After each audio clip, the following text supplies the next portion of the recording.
بسم الله والصلاة والسلام على رسول الله عليه الصلاة والسلام. النهاردة هنتكلم في حلقة هنعمل حاجة خفيفة كده، حاجة كده دقيقتين كده على طول في السريع. هنتكلم النهاردة عن الكحة والبلغم عند الكبار. الحلقة ديت أنا مش هقول تفاصيل كل عشر فيها، ليه؟ لأن أغلبيته أنا قايله قبل كده. ارجع لحلقة الأطفال بتاعت السعال والكحة عند الأطفال، هتلاقيني أغلبية الحاجة أنا قايلها. فالحاجات اللي انا مش قايلها عند الاطفال هرجع اقولها لك، بس فوائدها او هي بتعمل ايه في جسمك بالنسبه للكبار. فخلينا نتكلم عن التركيبه بتاعه الكبار اللي هي طارد للبلغم والكحه ان كانت ناشفه او مش ناشفه.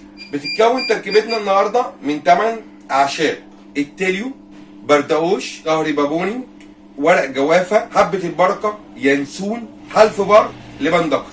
ورقه وقلم بس، ورقه وقلم. تليو، بردقوش، ظهر بابوني، ورق جوافه، حبه البركه، ينسون، حلف بر، لبان دكر. انا في حاله الاطفال ما اقدرش اكتب لبان دكر عشان ما يبقاش مر، بس ينفع اقول الكبار، وهو لوحده مفيد جدا. الثمان اعشاب دول اللي انت كتبتهم مفيش اضرار ان انت تزود حاجه او تقلل حاجه، وهو باذن الله هيفيدك جدا. لان خلينا اي صنف منهم لوحده كويس جدا. فتخيل التركيبه اللي فيها الثمان حاجات دول ممكن تعمل ايه معاك. في حاجه زي الظهر البابوني، فده مهدئ. فانت تيجي تقول لي انا بقوم من النوم من الكحه، فظهر بابوني مهدئ، هيديك وهيخليك ان شاء الله تعرف تنام. اليانسون بنسمع بقى ايه في الشتاء دايما، اشرب ينسون. عندك برد اشرب ينسون. اليانسون بردك بيعتبر من الحاجات المضاده للكحه او للبرد او نزلات البرد والكلام ده. نرجع لطريقه الاستعمال. طريقه الاستعمال بسيطه جدا.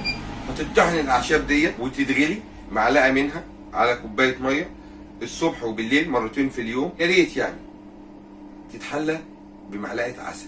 امكانياتك ما قدرتش بسكر عادي، مفيش عندي اي مشكله، بس خلينا بندور على اكبر فايده ليك. يا رب يكون الفيديو عجبكم.